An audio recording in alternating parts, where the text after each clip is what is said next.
Hey, this is Sean. And I'm Gwen from Frayle, and you're listening to Vulgar Display of Podcast.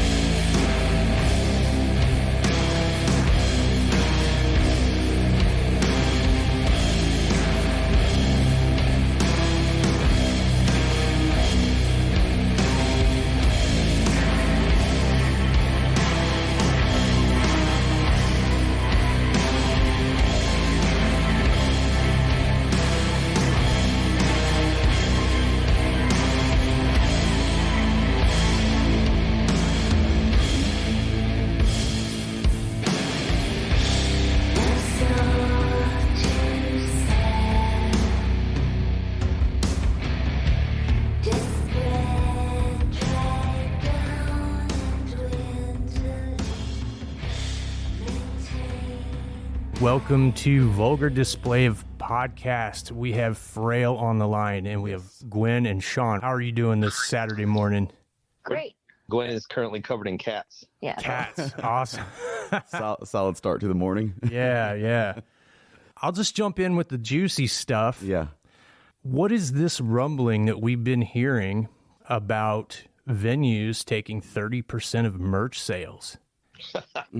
Oh boy. Yeah. So it's 20 that we've experienced, and it is kind of standard practice for larger venues to do that. Mm-hmm. You know, typically that's in your contract and pre-negotiated before the tour. The last time, our big experience with it is we didn't really have contracts. We weren't the headliner, so we got there and then just were approached by a lot of these venues to say, hey, by the way, we're going to take 20% of your merch sales. And that's something we never really experienced before. So that's right. And we think, honestly, it's kind of, it's a ripoff for, the fans who are there to see the bands. And I mean, it's an antiquated practice, and it started really when like hardcore straight edge bands would go out and the venues weren't making any money because they couldn't sell booze. Yeah, right. Sure. Totally makes sense in that situation. But to just kind of keep it going and do it to everybody now and almost make it standard practice, like it hurts the bands and it hurts the fans. It's right. Not fair. And the venues will say, oh well, if it wasn't for us, then you wouldn't have a place to play.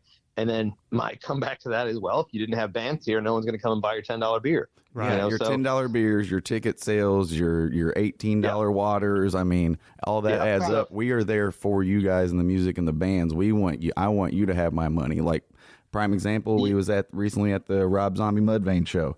My buddy was getting a Rob Zombie shirt. I'm like, that's pretty sweet. I'm like, but I want to give my money to Mudvayne. Rob Zombie's got all that director money. I want my money going to Mudvayne. I don't want the venue or anyone to have it. I want it to go to them.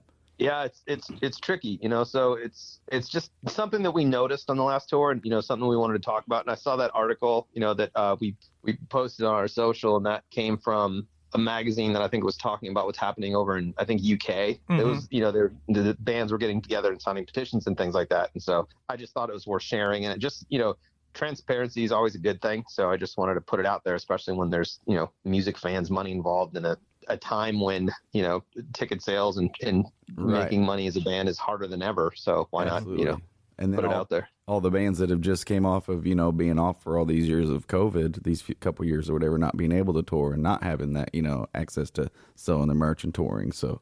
And I think it's a double whammy, because I mean, it's one thing for someone to take, part of the door or whatever, or work that out, but they're taking your likeness. Like, that's your merch, that's your image. It like crosses another line right. for me. And it's just wrong. I heard that. I saw that on your socials and I was like, I got to bring that up. Yeah. Yeah.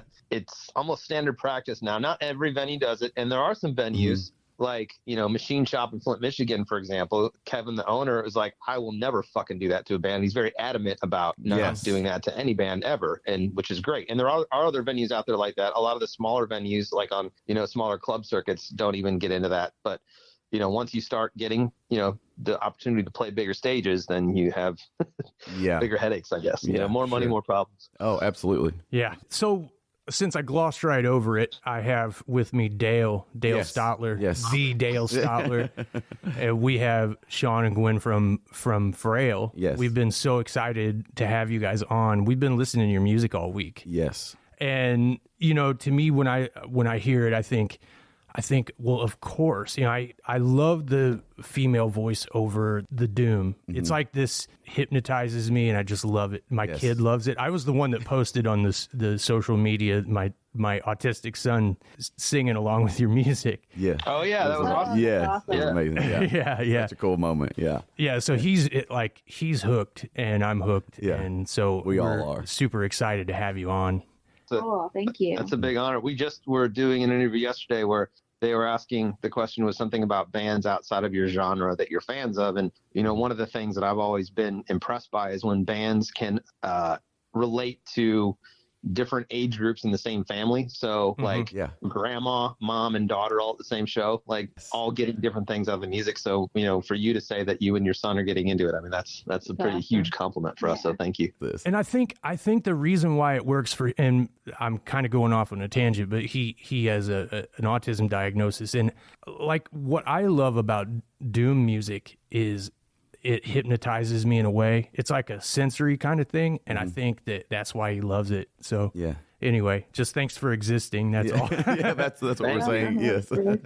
Thank you. There's a lot of space between the notes in what we do to make the listener almost fast music. It's bouncing your head around the entire time and just like a roller coaster. Like, what we do and what other bands like us do, I feel like there's a lot of space, and it gives you a lot of time to think and process in between the notes. Like the space between is the hypnotizing part. So I think that's awesome that you point that out. Yeah. You are really hearing every part of each one of your songs. Yeah. Like you said, it doesn't just speed right through like a lot of the metal we listen to. It's just slow and you hear every part of it. It's very hypnotizing. It's like sensory overload, so much stuff. And I just love, like I said, I love the space. The perfect blend.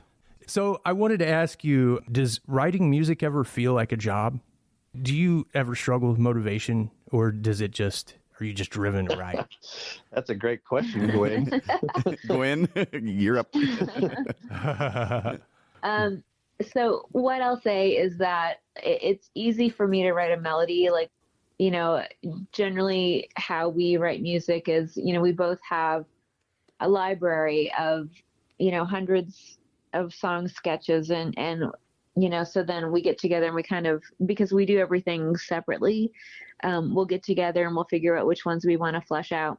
So, I'll sing a melody over Sean's riff or whatever. And so that's pretty easy to me. But what is difficult is because, my lyrics are so personal, and it's kind of like my personal story out there for everybody to, read and look at and listen to, that it's very personal. And so sometimes it does become very, very difficult to be able to get that down and to put it out there. So like this last record, Skin and Sorrow, I mean, it was me at my most vulnerable, and, knowing, like, writing it down is one thing, but, making it pretty and, and again, knowing that everybody's going to hear it and know your deepest, darkest parts of things that you went through is another thing. So that can sometimes be very difficult and taxing. So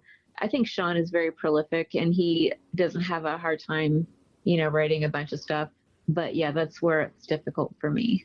Yeah, I'm in our studio. We're fortunate to have our studio in our house, so everything that we record and mix and master is all here. So, and it's always on, ready to go.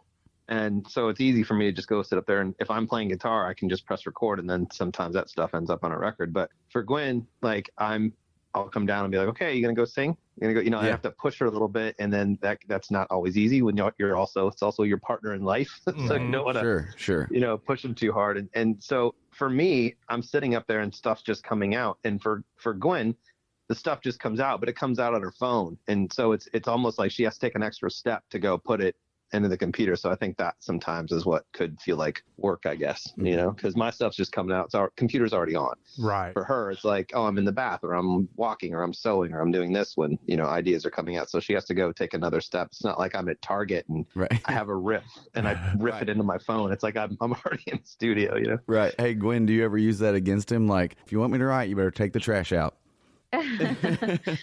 No.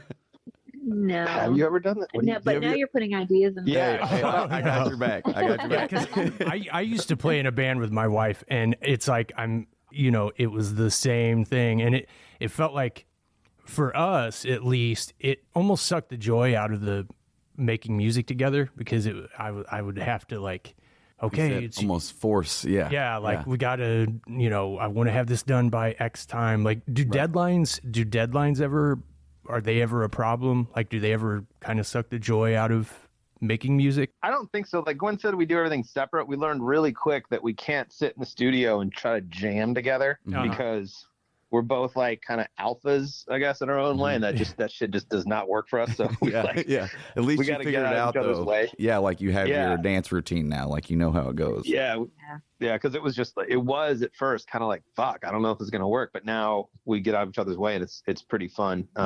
And I think deadlines are actually the only thing that make us finish things. Yeah, like we had to set a deadline for ourselves for the first record. Yeah, Nice. I mean, I don't deal well with like strict deadlines, but if we have kind of a loose deadline, then we kind of know what we're aiming for and we're good to go. But I think, sometimes a strict deadline is probably important. Yeah, for Skin and Sorrow, we had that. Our label was like, we have to get it delivered now, which was a year ago. Just that's how vinyl is and everything. So we had to, get it in. And so that forced us to finish, that one, I think. But I don't like working like that. Like, we have the luxury of recording when we want. And it feels like when we get close to deadline, we start rushing things and, trying to finish multiple things in a day. That's just not, for Frayle, that's just not like when we're at our best. So we try to get things done ahead of time prior to a deadline, but there still are usually deadlines. So number one is it being right. Yeah. And perfect. Yes. End of the day. Yeah. I gotcha. That's great. Speaking of lyrics, we've been listening, like I said, all week, and they seem to be heavily influenced by, I would say, like underdog stories or like sort of triumph of the little guy. Do I have that right? Is that a correct assessment? So, that's kind of, I guess, a big theme in my life. I'm always going to root for the under guy. I'm always going to, champion the underdog.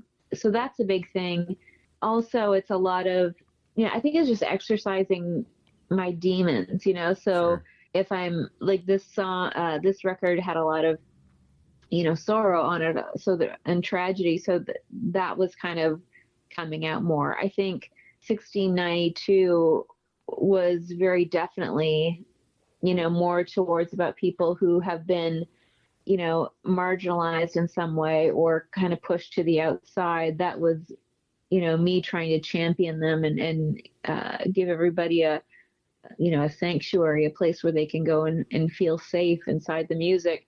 And, I think that, like I said, I think that's kind of an underlying theme of, most of the lyrics. So, yeah. Great. I had a question. So of all of the songs in the world to cover, why Johnny Cash? It's a classic. Yeah, exactly. I mean, I know the answer because it is Johnny Cash, but I was just curious of all the songs.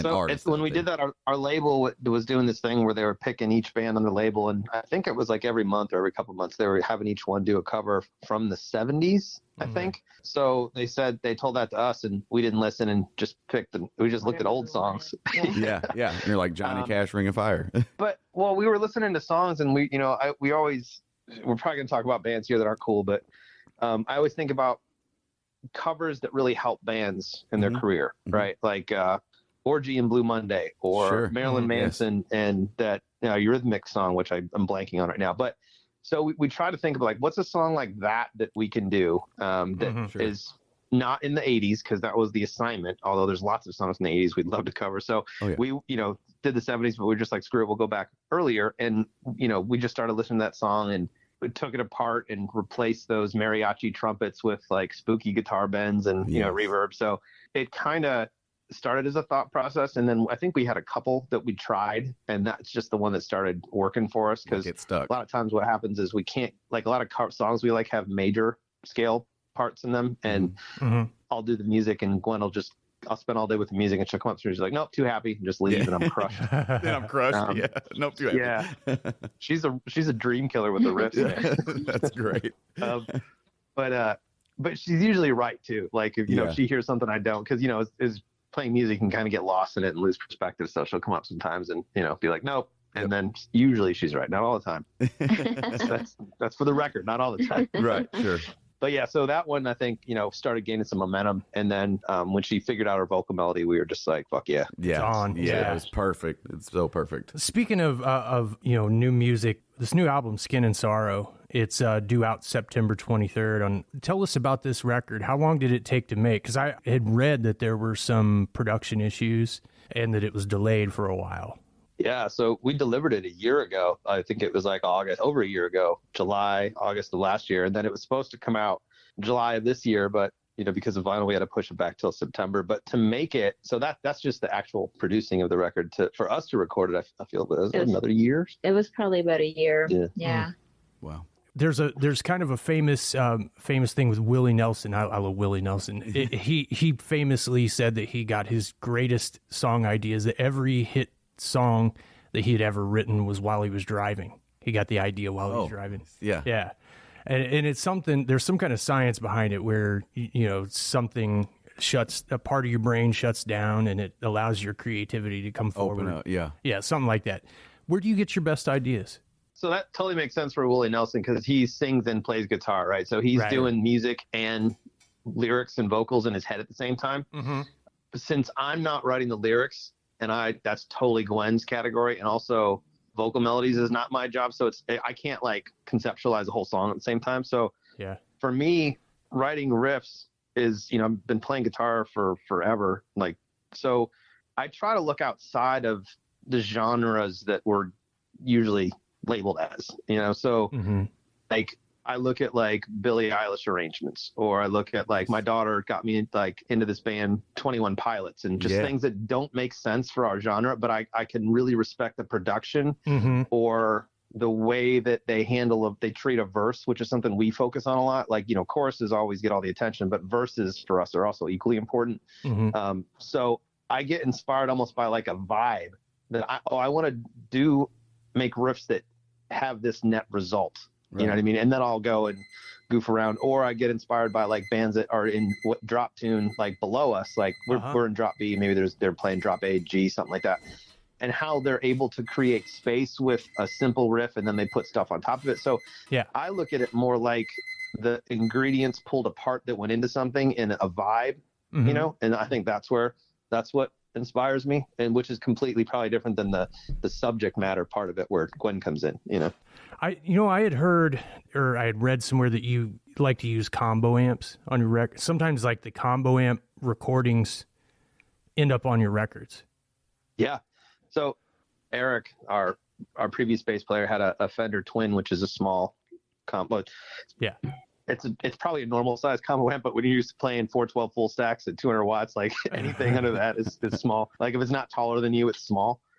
So like he had a Fender Deluxe, which is a single 112 combo amp, and like I never really messed around with those, but I really got into it. And that's our song Skin and Sorrow. It's all, except for the chorus, it's all like small amps. And then because he had that Deluxe, I got a Fender Twin, which is a 212 combo amp. And combo, for those non-guitar player, just means that in the same box you have the head and the speakers. When you look at full stacks, you have the head separately on top, and then it's sitting on top of boxes of speakers, and that's what we play live and I normally play. But yeah, those like combo amps, and talking to other friends of mine, been playing guitar for a long time, and our usual full stack guys, it's a lot of fun, like to spend time and when you're not trying to blow your head off with volume and pushing air, like the sounds you can get out of there and the clarity and the way that it makes your pedals sound differently is really interesting.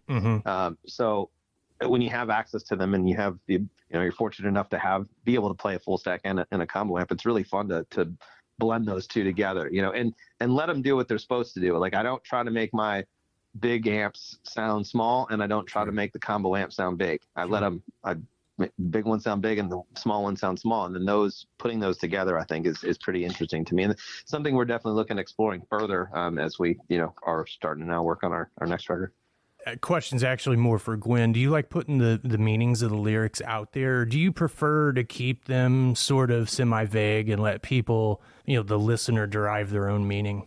Yeah, I think it's more impactful when you leave them a little vague. Like I can tell you a story about what my lyrics mean to me, but if you're I think it's more important that when you're in your room by yourself and you're having a day and you just want to lay back and listen and relate to somebody, I want you to be able to listen to lyrics and think that I wrote them specifically for and about you. Right. You know? Right. Love that. Love that.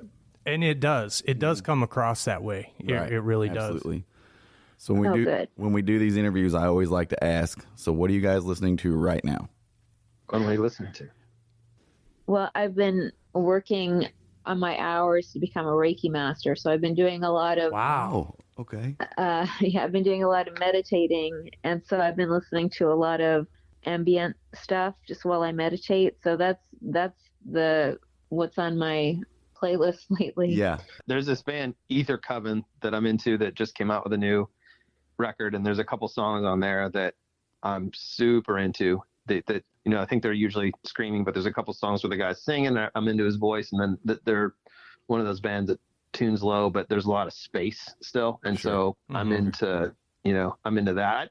It's hard for me to be moved by music where there's meaningful lyrics that are affecting my life. I almost get moved more by like the vibe of what's happening, and that could be just sonically sometimes, so yeah, that's this band Ether Coven I'm pretty stoked on right now. Cool. That's how did you come to cover Bauhaus? That, to me, that was like the first song that I ever heard that really moved me. Like, I was in high school and I was listening to our college radio station, and that song came on, and it literally changed the trajectory of my life, Yeah. Love it. So I thought it was a very important song. I actually didn't want to cover it because I thought it was just too important and too pivotal a song to cover. I didn't want to mess it up in any way, shape, or form, So, but Sean pushed for it, and I think it sounds really good. So I'm happy with the result. I love it. It sounds great, I love. It's just always so fascinating to hear how different bands reinterpret a classic. Yes, how they hear it. You just did a beautiful job with it. Yes. Are we going to be seeing more Doom Lessons guitar videos? That's a funny topic. So I love doing that stuff, but Gwen has a ratio of Frayle video stuff versus Sean guitar stuff that she likes to maintain on her YouTube channel. I just want him to put it on a separate channel. I encourage him to do it. I just don't think I want it on the Frayle channel. I love when people bring it up though, because we were just on tour with Cradle of Filth, and some guys were like, "Yeah, those guitar things. That's what got me into your band." And it happened once when Gwen was there, and I was like, "See, bingo, yeah." I'm not saying I was right, but yeah. Yeah. So, but it does make sense to put it on a different YouTube channel. But I'm into sharing that kind of stuff, and I've been thinking about that more lately because there's a lot of, since we mix and master everything, there's a lot of stuff that I do that I think would be helpful for other bands. My concern is that if you start focusing more and more on putting out their content that is based on how stuff is made, you almost become known as they're just the stuff that is made, and then for fans that go to see the show, it's like too much of the veil has been lifted, and exactly. The fog is removed, and as Gwen said, people like a little bit of distance or space between the meanings of her lyrics. I think the fog or a veil in front of everything is always a good thing for a band, an artist, a book, a movie, and anything like that. So because it leaves a little bit more open to interpretation. So that's the hesitation I have from just diving into that, because I don't want to shift the focus of what people are into us for, or remove that veil, if that makes sense. I totally understand, because it's like when I'm making an album, something, or working on something, it's like I'm sending my friends little demos and tidbits. Yeah. And by the time it's actually finished, they're like, you ruined it by showing me all the. Yeah. Now I've heard it all. The scaffolding, and now it's. Some things you got to keep the cards close to the chest. Yeah. It's like, to me, when I listen to your music, it makes total sense to have a female voice over that kind of music. But Gwen, do you get tired of people bringing up or pointing out, it's like, yes, I'm a girl, right. Do you get tired of that coming up? Yeah, I have definitely encountered misogyny and, things like that. However, I think, my outlook has never been to focus on the problem, but to focus on the solution. So Well said. if, so like, I don't dwell in that. And I just kind of like, I don't even think it gets a second thought from me. It's just kind of like, okay, well, there's a problem. What do we need to do to get over this problem, instead of sitting and thinking, oh gosh, this person, blah, blah, blah. It's just not who I am. Right. So I know it's out there. I know we've encountered it, but I don't know. I don't sit in that stuff. So yes, kudos to you. We've been on tour and been doing Frayle for a while now. And I had this other band that I was with back in like the early 2000s. It was a hardcore band or a hard rock band. And we would tour some bigger acts. And the way that Frayle is treated, and the biggest thing that I noticed the difference is watching Gwen after we play. We usually go to the merch table and she hangs out there and we sign autographs and stuff. And very cool. Watching her walk through the crowd as soon as we're done, people treat her like a goddess. Yes. You know what I mean? And like my old band, we would play the same show. Fuck these we're guys. A bunch of dudes walking through the crowd. Nowhere near the same amount of respect or like get out of the way or like, can't oh my even God, get a high five. You know what I mean? Yeah. So to me, I see it as like the opposite, but I'm not Gwen, and I'm not picking up on every little thing that happens, because sometimes with some people, like you get to a big venue and there's crew there that's loading you in, and like sometimes there might be a little bit of that, or like we have had I think with sound guys, sometimes. Oh, for sure.